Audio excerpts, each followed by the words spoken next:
Hello, my dear students. This is RJ English classes, and my name is Rajesh Tiwari.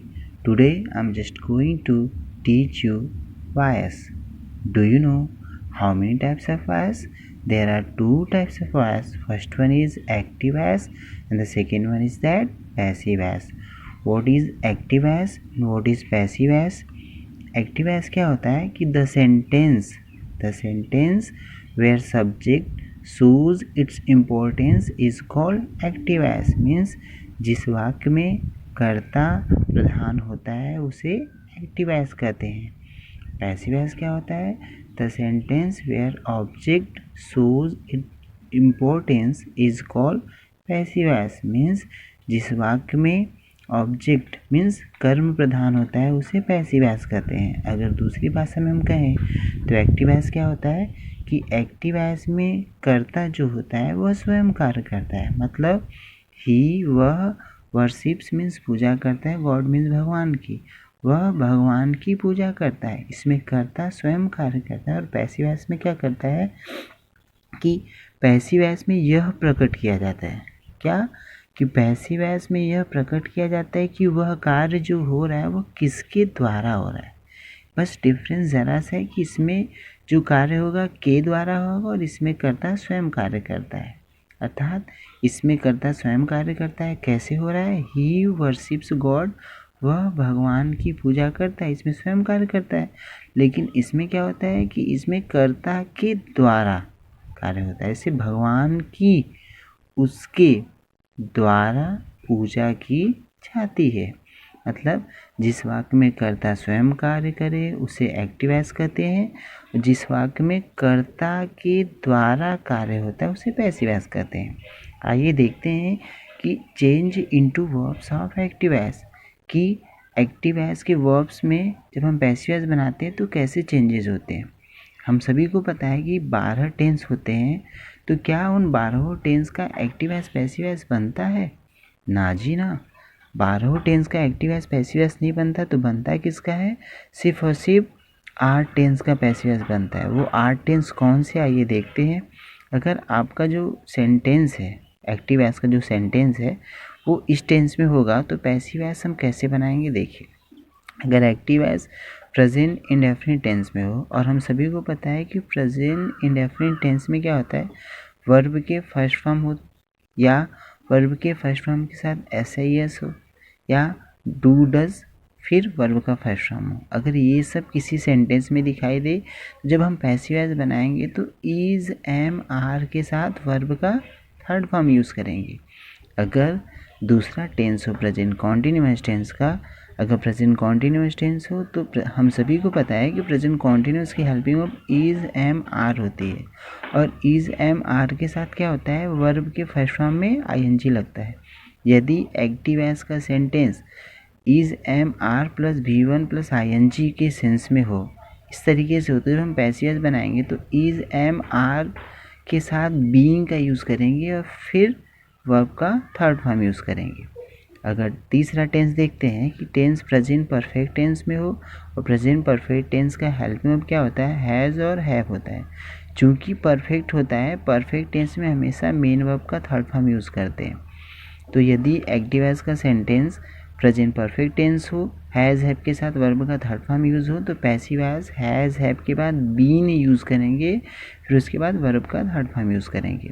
आइए चौथे tense की तरफ चलते हैं, प्रेजेंट परफेक्ट कॉन्टिन्यूअस टेंस। ये प्रेजेंट परफेक्ट कॉन्टिन्यूअस टेंस का न तो ही एक्टिव वॉइस बनता है और न ही पैसिव वॉइस बनता है। पांचवा टेंस देखते हैं, past indefinite tense. Past indefinite tense में वर्ब का सेकंड फॉर्म लगता है। हम सभी को पता है कि 12 टेंस में इकलौता यही ऐसा टेंस है जिसमें वर्ब का सेकंड फॉर्म लगता है, और बाकी किसी भी टेंस में वर्ब का सेकंड फॉर्म नहीं लगता है।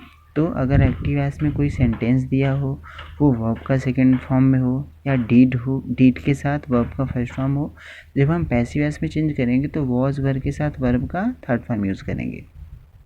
छठवां टेंस देखते हैं, पास्ट कॉन्टिन्यूअस टेंस का हेल्पिंग वर्ब क्या होता है, वॉज वर्ब। उसमें भी वर्ब के फर्स्ट फॉर्म के साथ आईएनजी लगता है। ये कॉन्टिन्यूअस में आईएनजी क्यों लगता है? क्योंकि ये कॉन्टिन्यूअसली काम होता है। जारी रहता है, इस वजह से आईएनजी लगता है। अर्थात यदि वॉज वर्ब के साथ वर्ब का फर्स्ट फॉर्म हो प्लस आईएनजी फॉर्म हो, जब हम पैसिव वॉइस बनाएंगे तो वॉज वर्ब में बीइंग ऐड करेंगे, फिर वर्ब का थर्ड फॉर्म यूज़ करेंगे। 7वां टेंस देखते हैं, पास्ट परफेक्ट टेंस। यदि पास्ट परफेक्ट टेंस और पास्ट परफेक्ट टेंस का हेल्पिंग वर्ब क्या होता है, हैड के साथ वर्ब का थर्ड फॉर्म यूज़ होता है, जैसा कि प्रेजेंट परफेक्ट में अभी हमने देखा। तो परफेक्ट में भी वर्ब का थर्ड फॉर्म लगता है, वैसे ही इस पास्ट परफेक्ट में भी वर्ब का थर्ड फॉर्म लगेगा। तो हैड के साथ अगर वर्ब का थर्ड फॉर्म दिया हो तो जब हम पैसिव वॉइस बनाएंगे तो हैड के साथ बीन लगाएंगे, फिर वर्ब का थर्ड फॉर्म यूज़ करेंगे। आगे बढ़ते हैं, 8वां पास्ट परफेक्ट कॉन्टिन्यूअस टेंस। चूँकि जैसा कि प्रेजेंट परफेक्ट कॉन्टिन्यूअस टेंस के न तो ही एक्टिव वॉइस बनता है और न ही पैसिव वॉइस, वैसे ही पास्ट परफेक्ट कॉन्टिन्यूअस टेंस का न तो एक्टिव वॉइस बनता है और न ही पैसिव वॉइस, मतलब इसमें कोई चेंजेस नहीं होता।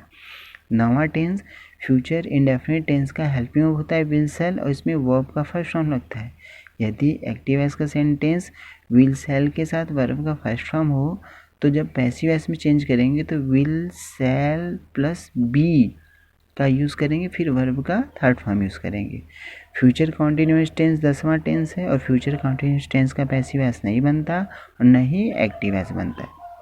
11वां टेंस देखते हैं, future perfect tense. Future perfect tense का हेल्पिंग वर्ब क्या होता है, विल सेल प्लस हैव, अर्थात हम दूसरी भाषा में कह सकते हैं विल हैव सेल हैव। यदि विल हैव सेल हैव के साथ वर्ब का थर्ड फॉर्म यूज़ हो, जब हम पैसिव वॉइस में चेंज करेंगे तो विल सेल प्लस हैव के साथ बीन लगाएंगे, फिर उसके बाद वर्ब का थर्ड फॉर्म यूज़ करेंगे।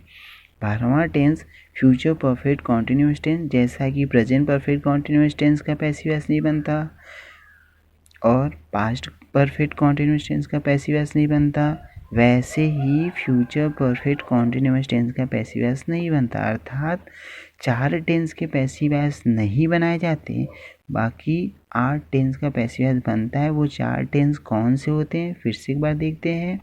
हर टेंस के परफेक्ट कॉन्टिन्यूअस टेंस, चाहे वो प्रेजेंट हो, चाहे वो पास्ट हो, चाहे वो फ्यूचर हो, 3 तो ऐसे हो गए, और एक फ्यूचर कॉन्टिन्यूअस टेंस। 4 टेंस का पैसिव वॉइस नहीं बनता, बाकी 8 टेंस का पैसिव वॉइस बनता है। आइए 1 बाय 1 करके एक एक टेंस को हम देखते हैं। तो हमारा सबसे पहला टेंस है present indefinite tense.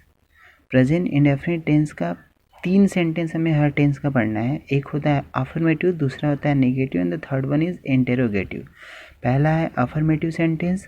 Affirmative sentence का स्ट्रक्चर क्या होता है, सबसे पहले सब्जेक्ट लिखते हैं, उसके बाद वर्ब का फर्स्ट फॉर्म लिखेंगे या वर्ब के फर्स्ट फॉर्म के साथ एस लगाते हैं। वर्ब का फर्स्ट फॉर्म कब होगा, जब सब्जेक्ट प्लूरल होगा। अगर सब्जेक्ट सिंगुलर होगा तो वर्ब भी सिंगुलर हो जाएगा। और वर्ब सिंगुलर कब होता है, जब वर्ब में एस ऐड करते हैं तब। दुनिया में जितने भी वर्ब्स होते हैं सबके सब प्लूरल होते हैं, जैसे प्ले हुआ, सिंग हुआ, राइट हुआ, ये सब प्लूरल होते हैं। ये सिंगुलर कब होंगे, जब इनमें एस लगेगा, अगर सब्जेक्ट हमारा सिंगुलर होगा तब। आइए आगे बढ़ते हैं। उसके बाद ऑब्जेक्ट, फिर OW मीन्स होता है अदर वर्ड, मीन्स अन्य शब्द। अगर इसका हमें पैसिव वॉइस बनाना होगा तो कैसे बनाते हैं, आइए थोड़ा सा देखते हैं। पैटर्न क्या होना चाहिए हमारा, कुछ इस तरीके से होगा। PS, P का मतलब होता है पैसिव वॉइस, S का मतलब होता है subject, plus is am are. अब आप कहोगे सर ये प्रेजेंट कॉन्टिन्यूअस में इज एम आर कहाँ से आया, अभी अभी हमने बात किया था कि यदि किसी भी सेंटेंस में सब्जेक्ट के बाद वर्ब का फर्स्ट फॉर्म दिखाई दे या वर्ब के फर्स्ट फॉर्म में एस दिखाई दे तो उसको इज एम आर के मेन वर्ब में चेंज कर देते हैं। मतलब वर्ब के फर्स्ट फॉर्म के साथ एस को इज एम आर में चेंज कर देंगे। उसके बाद आगे बढ़ेंगे, ऑब्जेक्ट है तो ऑब्जेक्ट को सब्जेक्ट में चेंज करते हैं, सब्जेक्ट को ऑब्जेक्ट में चेंज करते हैं, कैसे भी बता रहे हैं। इज एम आर के बाद वर्ब का थर्ड फॉर्म यूज़ करेंगे। पैसिव वॉइस में हमेशा क्रिया का थर्ड फॉर्म यूज़ होता है और वर्ब के थर्ड फॉर्म के तुरंत बाद बाई लगता है, और बाई के बाद पीयू का मतलब होता है पैसिव वॉइस का ऑब्जेक्ट। एक ट्रिक होता है, ट्रिक क्या है कि जो एक्टिव वॉइस का सब्जेक्ट होता है, हाँ, जो एक्टिव वॉइस का सब्जेक्ट होता है वो पैसिव वॉइस का ऑब्जेक्ट हो जाता है। नहीं समझ में आया, चलिए फिर से एक बार देख लेते हैं। जो सब्जेक्ट होता है किसका, एक्टिव वॉइस का, तो जब हम पैसिव वॉइस बनाएंगे तो जो सब्जेक्ट एक्टिव वॉइस का होता है वो पैसिव वॉइस का ऑब्जेक्ट हो जाता है, और जो एक्टिव वॉइस का ऑब्जेक्ट होता है और पैसिव वॉइस का वो सब्जेक्ट हो जाता है। कब, जब पैसिव वॉइस बनाएंगे तब। एग्जाम्पल के थ्रू ज़्यादा बेटर समझ में आएगा।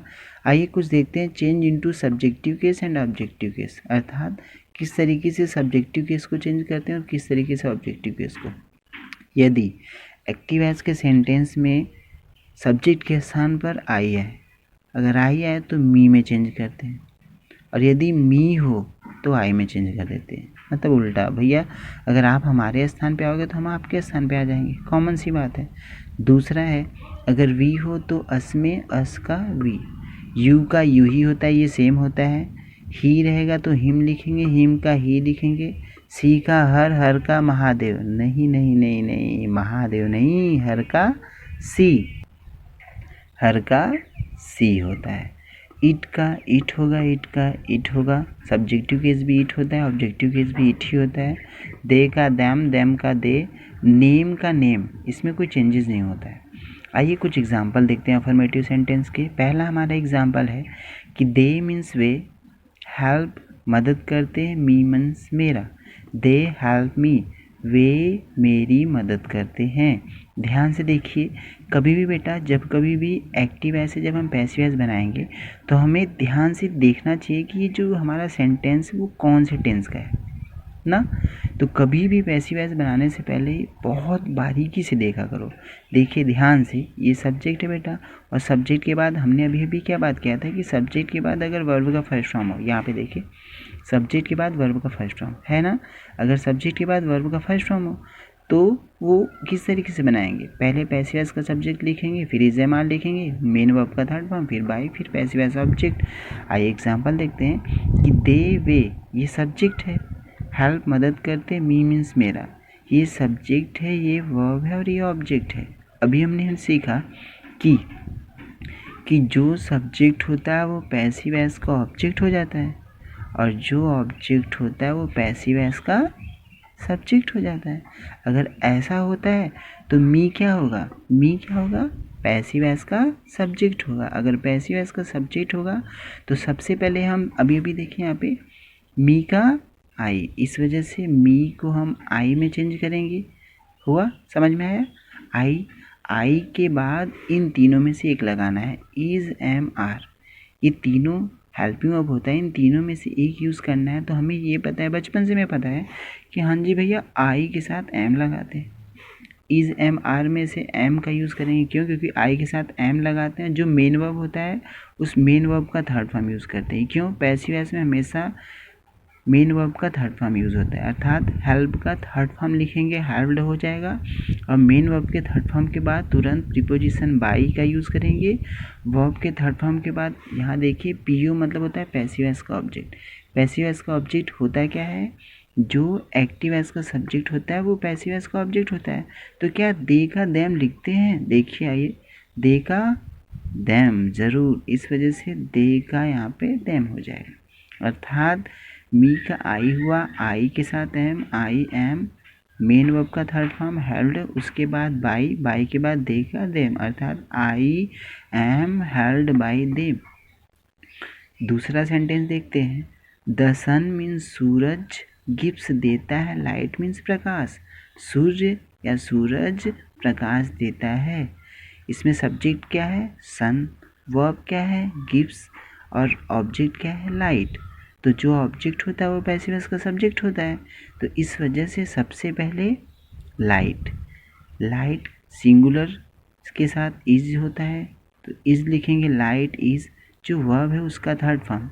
ध्यान से देखिए बेटा, हम बताए थे अभी अभी कि सब्जेक्ट के बाद अगर वर्ब का फर्स्ट फॉर्म हो या वर्ब के फर्स्ट फॉर्म के साथ ऐसे ही है, अर्थात यदि वर्ब के जो हमारा ये वर्ब है, इस वर्ब में ऐसे एस लगाओ तो सब्जेक्ट सिंगुलर होता है। तो सब्जेक्ट सिंगुलर है, subject means the sun, gifts देता है, लाइट मीन्स प्रकाश। तो सबसे पहले लाइट, लाइट के अकॉर्डिंग हम हेल्पिंग वर्ब लगाएंगे। ये मत सोचिए कि सन है तो सन के अकॉर्डिंग इज लगाएं। क्यों इज यहाँ पे लगा, क्योंकि जो लाइट है ये सिंगुलर है, प्रकाश। तो लाइट इज वर्ब का थर्ड फॉर्म, गिवन, गिव का थर्ड फॉर्म होता है गिवन। तो लाइट इज गिवन, वर्ब के थर्ड फॉर्म के बाद क्या लगाना है, बाई के बाद जो हमारा सब्जेक्ट होता है एक्टिव एस का वो ऑब्जेक्ट हो जाता है। तो बाई द सन, अर्थात light is given by the sun. आइए तीसरा एग्जाम्पल देखते हैं। आई मीन्स मैं, प्रेज प्रशंसा करता हूँ, हिम मतलब उसका, मैं उसका प्रशंसा करता हूँ। तो हिम है बेटा, तो हिम का सब्जेक्टिव केस क्या होता है? अगर हिम रहेगा तो हिम का उल्टा लिखते हैं, मतलब सब्जेक्टिव केस लिखेंगे। क्यों? क्योंकि ये ऑब्जेक्टिव केस है। तो हिम का सब्जेक्टिव केस होता है ही, इस वजह से ही के साथ हेल्पिंग वर्ब इज लगता है कि ये सिंगुलर सब्जेक्ट होते हैं। ही इज वर्ब का थर्ड फॉर्म, प्रेज का थर्ड फॉर्म, प्रेज्ड वर्ब के थर्ड फॉर्म के बाद प्रीपोजिशन बाय, फिर आई का मी, अर्थात ही इज प्रेज्ड बाय मी। ये तो था हमारा अफर्मेटिव सेंटेंस का स्ट्रक्चर, कुछ एग्जांपल्स दिए गए थे। कल हम लोग पढ़ेंगे इसी टेंस का निगेटिव और इंट्रोगेटिव। तब तक के लिए